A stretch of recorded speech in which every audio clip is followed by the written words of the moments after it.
Hey, it's great to have you with us once again. My name is Jeff Fuller. Jay Fuller Interviews on YouTube, the Facebook group, Instagram, and Twitter, Jay Fuller Interviews. Joining me now, this is a special joy for me, Chris Curtis. Chris, glad to have you on. How you doing, Jeff? I'm doing well. So you've been with WEEI some time now. There's certainly been some transition that you guys have endured and been through. When we look at Boston sports at this point, what has a greater chance of happening? The Red Sox playing or the New England Patriots playing? Oh, I think the Red Sox playing, definitely because you have, I think it's 10 days away, and camp's already open. They're doing inter-squad games. I think there's another one today at Fenway. So I think there's definitely more likelihood of that. Today, I think it was Patrick Chung who tweeted out that no chance when, quote, tweeting another athlete regarding the rules and COVID protocols they've tried to implement in the NFL. I just think baseball, it's much more of a distanced sport. You know, it's not contact unless you're at the plate.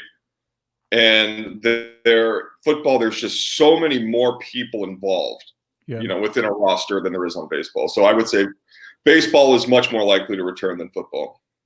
And so my big head's kind of in the way, but you can see Mike Manansky behind me. I had the privilege of interviewing him when I had a radio show several years ago and met him over at Fenway Park when he was doing work with the Red Sox.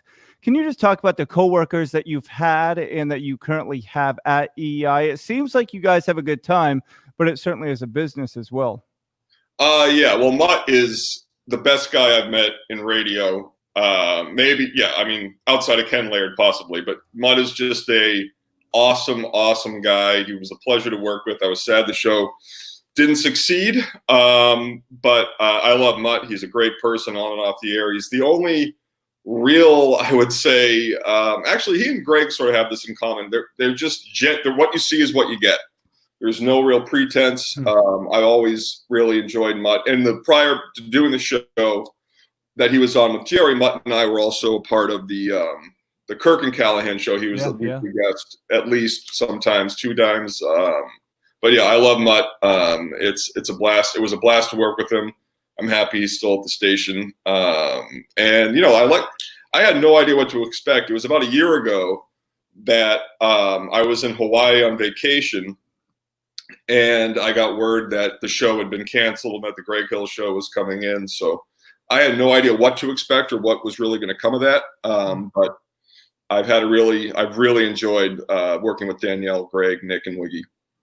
Now, you mentioned Ken Laird, and I remember when you guys did that, the Real Can-See show, and It was certainly a lot of work, but for me, it was fun to listen to after. Can you just talk about that relationship with Ken? And you guys seem to have a good chemistry, and especially with that post-show podcast, that was a lot of fun too, at least for me to listen to. Yeah, that post-show podcast, I would say, was Ken Laird put in on top of the duties of the Kirk and Callahan show. Ken put in 3 hours extra, specifically placing drops into our post-show podcast. I had to do it a couple of times where Ken, with the birth of his daughter and other things going on, where I had to do the editing. And it was, I don't know how we did it. We used to do that every day. Yeah. And it was, I'd record it and leave, and then Ken would just sit there and sift through it. But almost since the beginning, I think it was a little bumpy to start. I sort of jumped in. Ken got moved over to the board, and nobody really knew where I was or what I was doing. But I love Ken. In radio or outside of radio, I consider him one of my best friends in the world. He's just a honest, good, hardworking, smart guy. I honestly don't think I would work in radio again if I couldn't work with Ken Laird.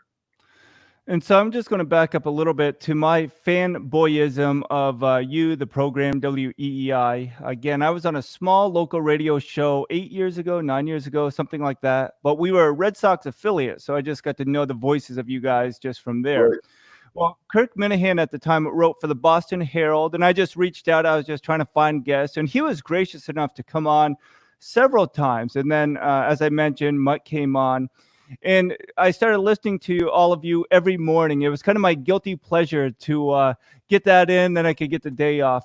But I just remember when Kirk kind of took over, or it was Kirk and Jerry, you guys had a lot of fun, but there seemed to be some drama. I don't know how much you can share, but how much did you enjoy that intensity versus how much did you kind of dread going into work, knowing that it was going to make the show great, but there was going to be some tension along the way? Yeah, it was unlike anything I've ever experienced. It was incredibly tense.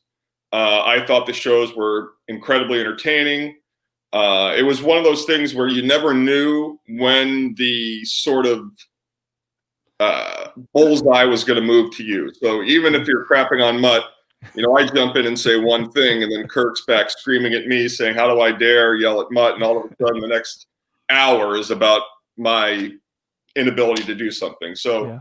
I think it was really well received. I had fun doing it. It was a lot of fun. But I have to say, in terms of the quality of life right now, I would take the Greg Hill Show. It's not the 24/7, always on the clock, always having to be ready to go with something. There was a lot of work that went into making those shows sound as I don't know, I guess organized chaos as they were. And so with that, especially in this day and age with this, with social media, but with the pandemic, with our president having Twitter, with social injustice taking place, there seems to be a walking tension that we're living in. For the time that you're on air, what is your responsibility? Do you feel like you need to bring levity? Is it kind of exposing what's taking place? Wiggy can be a character. He's fun to listen to as well.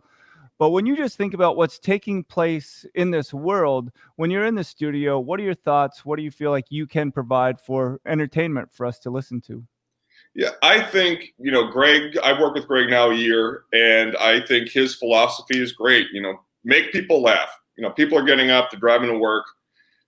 2020, the world outside sucks. It's unpredictable. People, I would say the vast majority of people that listen to our show are either out of work or have had some form of a pay cut, just like everybody in society. So people are looking for an escape to laugh, to have some fun. I think you cover the main topics when they're there.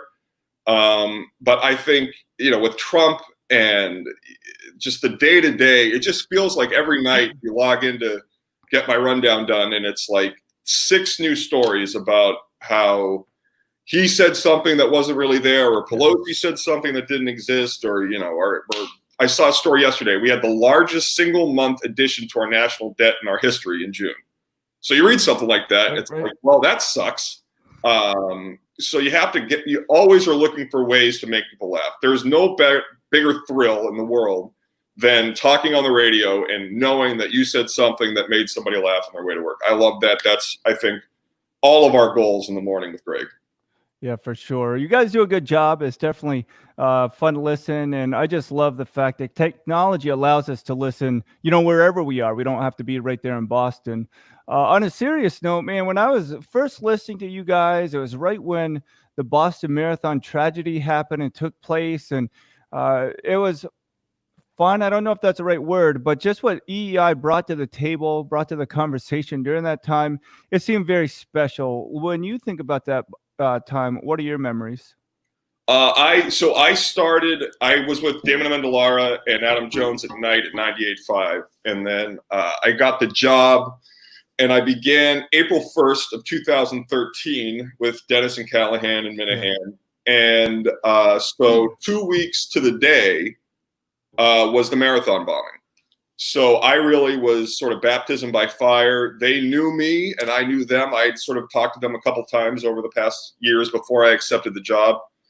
But I really knew that my reputation as their show booker and producer was really going to be defined by how I'd react to that tragedy. So one of the more memorable shows I can ever remember was the Friday following the bombing, where there was the manhunt going on. And our studios at the time were at the New Balance building at 20 Gus Street. And it was insane. It was shelter in place. I went to bed before the MIT, before Sean Collier was assassinated and the carjacking took place and all that. So I got up, my phone was just blowing up, and I get into work, and it was lockdown. And that day, I think we went on the air at like 5:30. I could be mistaken, but we got on the air really early, and we had no commercial breaks because we were just going live with the latest news. And that was another tough one, where we were there was so much misinformation out there. There were stories of Amtrak's that were heading to Boston that were stopped because of explosives. There were stories of UMass, it was just every 15 minutes we got a call from someone who supposedly knew something about what happened. But that morning, it was just, I'll just never forget it, because we were right where these helicopters were flying. Watertown became the epicenter of the whole search. The whole country was looking at Boston and Watertown. Yeah. And I just remember we hit 10 o'clock and it was like, oh my God. And my co-producer at the time, Tom Stitch, looked over, and Jerry, John, and Kirk sort of looked in and said, "Hey, good job, guys," which is, a rarity for them. But I just remember that after the show was just one of those, like, I will never forget that. And then I drove home that day to South Boston, and the Mass Pike, I was the only civilian car on the road. Wow.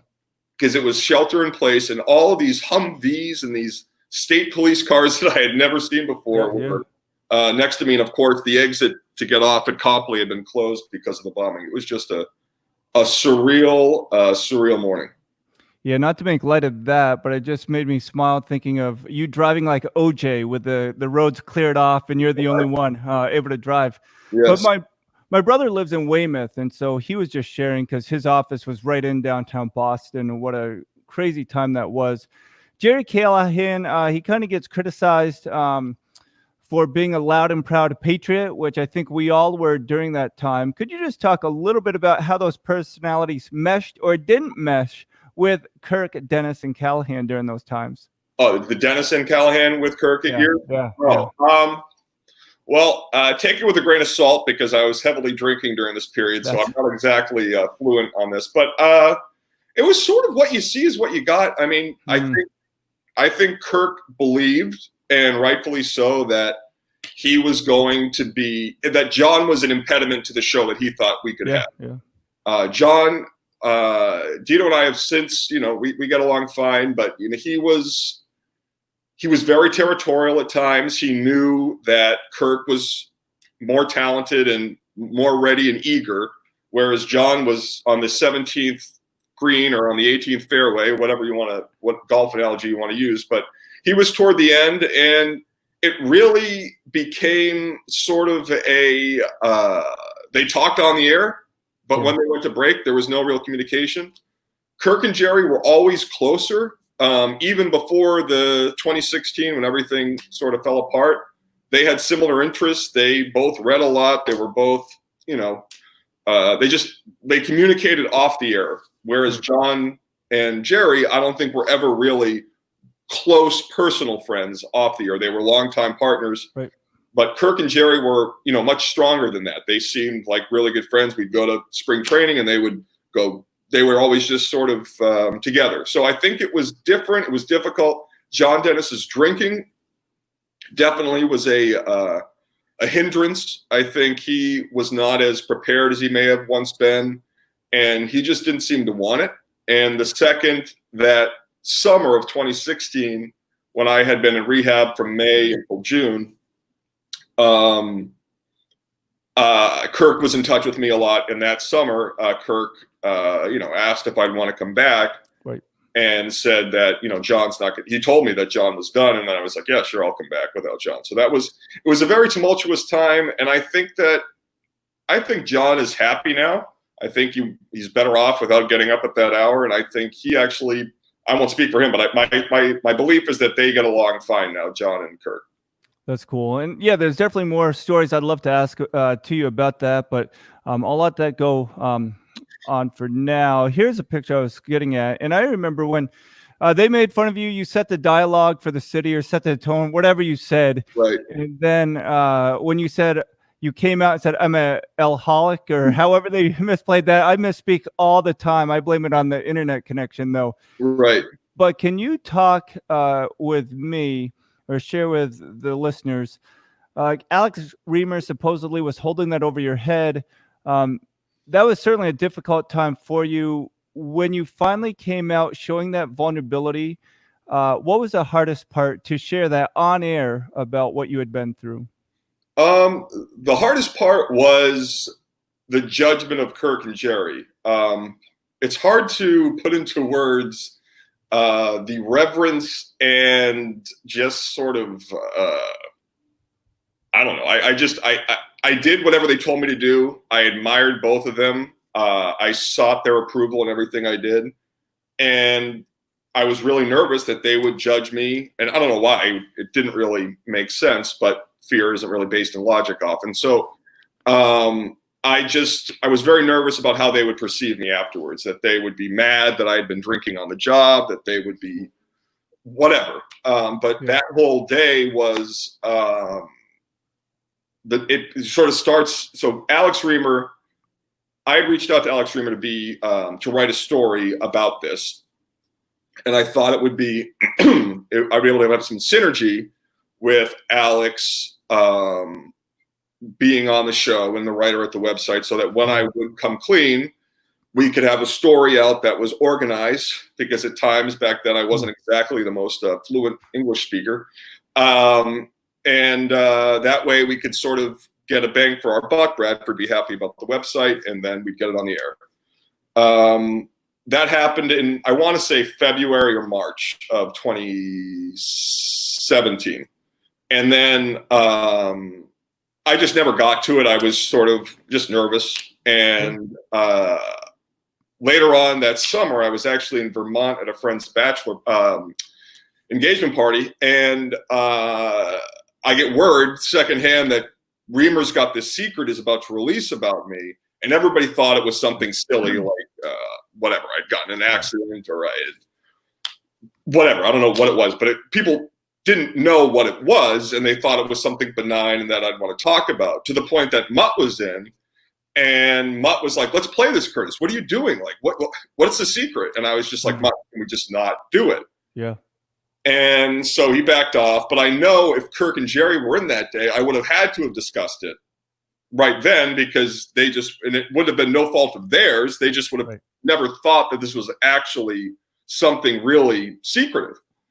So that day was the night before the Travelers, which is a golf event we would do a remote from every year. And so we got down to the Travelers, and Mutt was there, and he was in for Kirk, I think. And that day I told him, I was like, hey, here's what the secret was. And he was flabbergasted. He was like, I can't believe that happened. And then a couple weeks later, we were all down back in Connecticut for the Johnny Damon celebrity golf event at Mohegan. And at this event was Boomer and Carton, the now recently released from prison, Craig Carton, and our show with Brandon Marshall storming the set and spilling coffee all over the place. And that morning, Mutt reached out and he said, hey, just want to let you know that the guys were talking about you. They're nervous, that you didn't look well or whatever. And so I called Kirk at like 5:45 that morning, and I said, hey, I got something I want to tell you. It's personal. And he said, well, are you okay? And I said, yeah. And he's like, okay, good. Save it for air. I don't want to know. Wow. And then at 8 that morning, he came to me. And then, of course, the line dropped out right as I said alcoholic, but classic intercom fashion. Yeah. So, Chris, if you could just dive in a little bit more personally, when did you begin drinking, and when did you realize that you had a problem, or when did you begin having an issue with alcohol? So when I was, I believe right around, freshman or sophomore year in college, from that point until I was in the hospital, I drank multiple drinks every day. I would say I really realized that I had a significant problem was around 2009. So that would have been, I was 25. And that was really sort of, I had a doctor's appointment for my physical, and my blood work came back, and the liver levels were all elevated. And my doctor said, hey, why don't you take a month of abstinence and come back, and we'll just make sure that there's not something else causing this liver problem besides the alcohol. And then I took that to just never go back to the doctor. So, I mean, it really was a very sort of steady linear increase. Yeah. I would say, all of my time at the sports hub, I would drink during the afternoon before going in, then drink before bed. I would say 4 to 8 drinks at least. 4 would be the low end, 8 would be normal. I didn't fall asleep naturally from when I was a sophomore in college until I was in the ICU. I drank myself to the point of passing out every night. But yeah, I would say, and then when I started doing mornings in 2013, that was really an accelerant because it was much more pressure. Morning drive with those guys versus nights with DA and Adam Jones were just 2 different worlds. And my wife's a teacher, so I would get home and it was noon or 11, whenever. Yeah. And I had the house to myself until 4 or 5. So I would just go to the liquor store, pound, take a nap, and then get up, send the run down, and then go back to bed. So it was really, towards the end, it was 1.5 to 2 handles of gin a week, which was just ungodly. Yeah, it's kind of nuts. Now you have a dog, or you had a dog? Not children, right? Yes. And so, did that dog like cuddle up next to you, or try to get you help, or? Well, the night that I can tell you. So the night I ended in the ICU. So I was at a Celtics. It was a day of a Celtics playoff game in 2016, and it was April 24th, 2016. I don't remember anything about whether they won or lost, but I was getting ready in the afternoon, and I cut myself shaving. So I just hopped into the shower, just like you do, and you just wash it, and it's gone, and whatever. Yeah. I got in the shower, it didn't stop bleeding. It just kept going. So I went to the Walgreens or Rite Aid here in Southie, and I got this gauze and all this stuff on, and I put it on, and I was fine. Went to the game, drank, obviously, at the game, got home, and I took the Band-Aid off, thinking it was fine, and then the blood just started pouring out again. Wow. And so I rebandaged it, and then it was just like, I'm just going to bed. I woke up, and my pillow was just bright red. And so it was like 1 a.m, and I was too embarrassed, so I didn't want to wake my wife up, who I told I'd been abstinent. Yeah. And drove to the Boston Medical Center emergency room, and then was in the ICU for 2 days, and the rest is history. So one final question on that. Do you have family members that are alcoholics? Do you think you're susceptible to alcoholism? So my family is, certainly was not teetotalers. Alcohol was a huge component of my life. My dad's mom, my grandmother on my father's side, was an alcoholic. So it certainly is there, but alcohol just seemed. I lived in England for 8th and 9th grade, and alcohol was just always around. I didn't. It never really dawned on me that I would have a significant problem, but I certainly did. And gin, of all things, it kind of makes me chuckle that you just acquired a taste for gin. But my dad's drink Tanqueray and tonic, so I was like, I gotta have that. Hey, so when you look back, and congratulations on your sobriety, are you at a point where you can have a drink, or at a point where you want to be able to have a drink, or what does your recovery look like? So no, I am not at a point where I will never drink. I mean, it will never be a good idea for me to drink again. Yeah. I've been sober for 4 years and a couple months, and some days are much easier than others. But my recovery is I do a lot of, any alcoholic, it's not that they really, really just want to drink a lot. Right. There is some co-occurring condition or untreated psychological disorder, both. And so the key is to treating that with therapy and medicine and whatever else, and then you understanding the compulsion to drink and what that signifies. So I am relatively secure. I'm happy that I'm sober. I don't want to drink again, but it's cliche because it's true. It's just every day, you have to be ready to prepare yourself for other ways to cope with what life throws at you. Yeah, for sure. Hey, let's get to background a little bit about how you got into radio. When you were a kid, were you an athlete? Did you love sports, or did you want to get into radio? Talk us through that journey.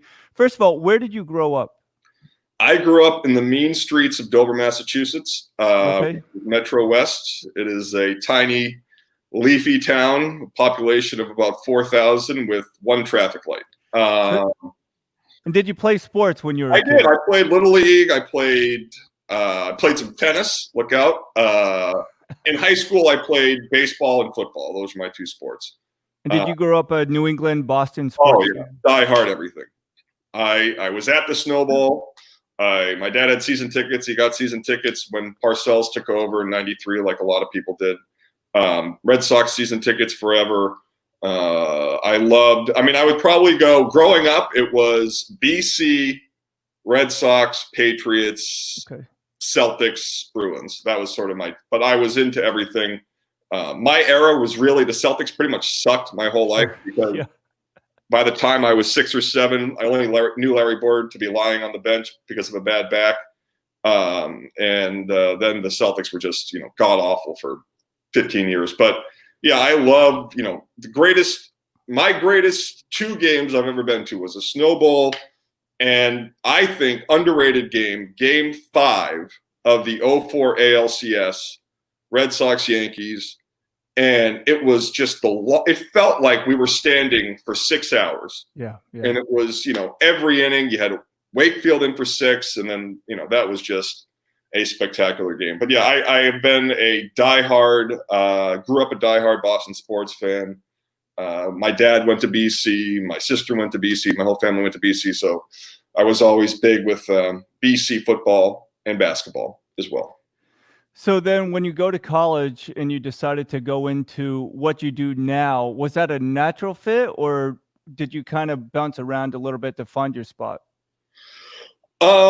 So I always wanted to be in radio. I interned my senior year in high school with Ted Sarandis. And then my sophomore year and junior year, I interned with Ryan Russillo at 1510 with the diehards, Anthony Pepe, John Anik, and Ryan Russillo. Yeah. Anik and Russillo have gone on to great things.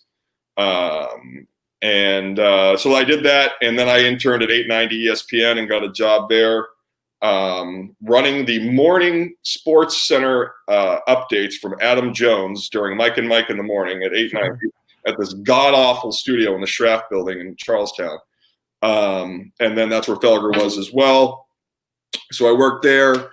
And then I got a job in about 2008, 2009 at ESPN in Connecticut as a part-time production assistant in radio. And then I started producing their night show, which was with Jason Smith and Amy Lawrence. Yeah. And then I worked with a guy named Jim Louth, who was the midday producer and assistant PD over at the Sports Hub. And one morning, I did the overnight, and Jim did the mornings. And so one morning, I was wrapping up my overnight, and he said, "Hey, get me your resume. 98.5 is flipping to sports." And so got in, and then I got the job there to produce nights. And then from there, I went to mornings at EEI, where I currently am. That's pretty cool. And congrats. It's a cool story to look back on and to see what you've done, especially over the last 4 years and 2 months. It's definitely a success story. I bring up Ryan Russillo because he went to the University of Vermont. I got to know Ryan a little bit. I will share that when he came on my show working at ESPN, I was kind of friend requesting all of his friends, and I friend requested his girlfriend at the time. And then he kind of blocked me. He blocked me from that. So. Oh no, that was a crazy story with Russillo in that. Do you see that thing in Montana where you showed up naked in the guy's house? Yeah, man. He probably learned a lot of that at Vermont. But for you, do you ever wish you would have had that journey of Ryan Russillo of kind of local sports behind the scenes, then quote making it big? Are you content with where you're at? Do you just love Boston so much you never want to leave Massachusetts? I wouldn't say that. I mean, I think it's just better here. I think that sports matters more here than anywhere else. And I just think Bostonians just like arguing, and that's perfect for radio. I just think I look at Wiggy, who's a genuinely great guy, good family man, really good guy. And he just loves yelling and arguing with you. And there's no personnel. He doesn't take it personally. It's just, how he communicates. And I think that that's unique to the Northeast, where I think sports radio is just better. But I mean, I wouldn't, whatever happens, happens, but I'm not bound to Boston other than to, as long as I still have a good job here or anywhere else. But no, I think Ryan has had a very unique trajectory. I always thought that Ryan might want to go. He always seemed to be sort of slightly angling for a GM job or something in the NBA. It still remains to be seen. But no, I'm having fun where I am. I love the Greg Hill Show and really enjoying myself. And then the last question I have for you, Chris Curtis, WEEI, staying on with us. You said your wife's a teacher, correct? Yes. Now, how has this been? My sister-in-law teaches in Weymouth, and it's been just unique. What do you think the fall is going to look like for her, for what's taking place in society? It's not the new normal now. I think it's just normal, and we're all trying to adapt to it. But your wife, she's just with kids. Do you want her to go back to school? What are your thoughts? I